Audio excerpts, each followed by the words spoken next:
नमस्कार साथियों, आज का हमारा चर्चा का विषय है पॉस्को क्या है, इसमें क्या एक्शन होता है और स्कूलों में पॉस्को के अंतर्गत क्या-क्या कदम उठाए जाने चाहिए। तो आपको साथियों मैं बता दूं कि आज से करीब 12 साल पहले 2012 में ये पॉस्को आया था। पॉस्को का फुल फॉर्म है prevention of children from sexual offences act. तो ये 2012 में लागू हुआ था और जिस समय लागू हुआ था तो एक सनसनी थी, क्योंकि सबसे ज्यादा जिम्मेवारी हॉस्पिटल और स्कूलों पे थी इसको इम्प्लीमेंट करने में, बहुत सीरियस जिम्मेवारी।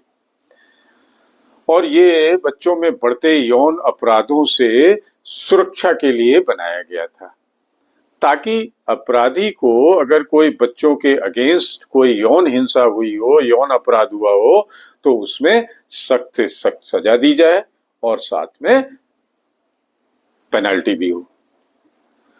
तो आइए जानते हैं इसका क्या प्रोसीजर है, और ये आज की भी डेट में प्रासंगिक है, खासकर स्कूलों में। आप याद रखना कि आपकी कोई गलती न होते हुए भी आप पॉक्सो के अंदर नॉन अवेलेबल वारंट में अंदर किए जा सकते हैं। क्यों? क्योंकि आपको अगर इवन घटना की सूचना भी है और आपने सूचना किसी को नहीं दी है तो आप जिम्मेवार ठहराए जा सकते हैं। सपोज आपके स्कूल में किसी बच्ची के साथ या बच्चे के साथ यौन हिंसा होती है, आप सुन लेते हैं, बच्चा आपको बताता है और चुप हो जाता है और आप साइलेंट रहते हैं, आप प्रिंसिपल साहब से बोलते हैं, प्रिंसिपल साइलेंट हो जाते हैं, तो सबसे पहले केस आप पे और आपके प्राचार्य पे लगाया जाता है, क्योंकि आपने मामले को जानबूझ के छिपाया है। इसलिए जैसे ही थर्ड पार्टी, फोर्थ पार्टी आपको सूचना मिलती है किसी बच्चे के या बच्ची के अगेंस्ट, तो आपको स्वयं इंफॉर्मेशन देनी है पुलिस स्टेशन। तो इसका प्रोसीजर क्या है, कानूनी प्रोसीजर क्या है, पहले इस पे बात कर लेते हैं। तो कानूनी प्रोसीजर यही है कि जैसे ही किसी बच्चे या बच्ची के अगेंस्ट यौन हिंसा का कोई भी मामला आपकी नॉलेज में आता है, जिसकी भी नॉलेज में आता है, तो सबसे पहले उसे पुलिस स्टेशन में जाना होगा।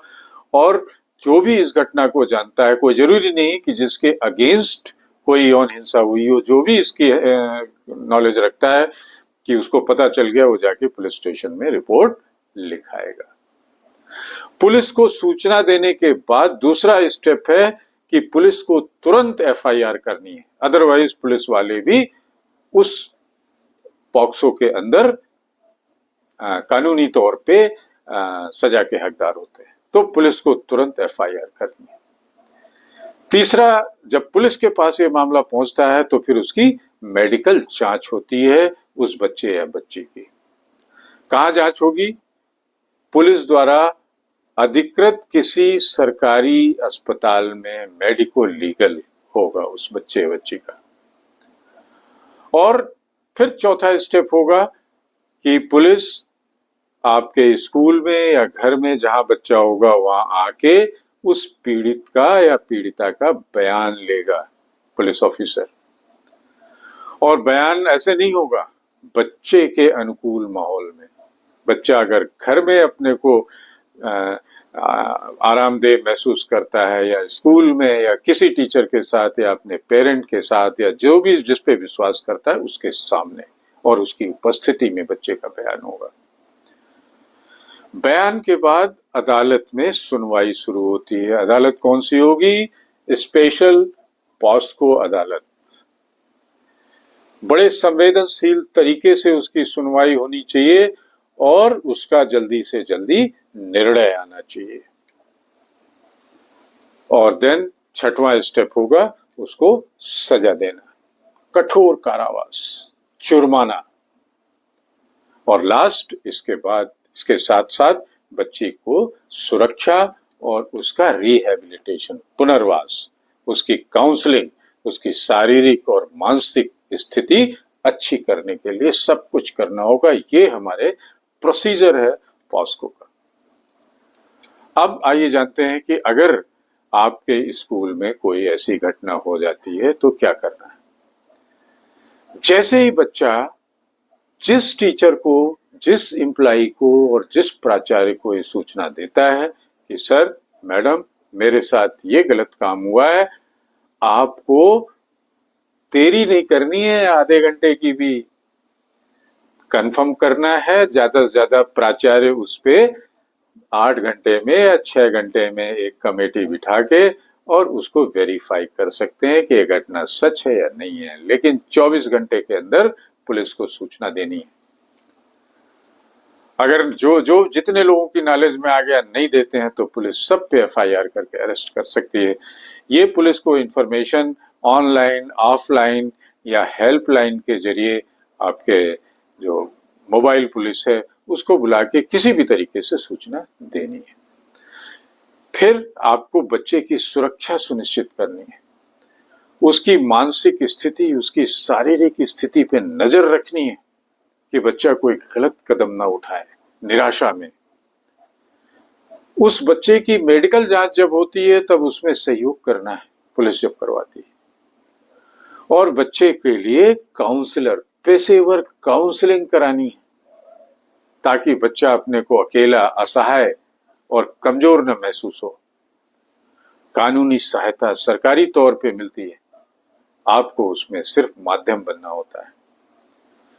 आपको याद दिलाएं एक सच्ची घटना की कि जो मार्च 22 में हुई है, यूपी के एक शहर में हुई है। शहर का नाम नहीं लूंगा क्योंकि उस बच्चे की आइडेंटिटी का सवाल होगा।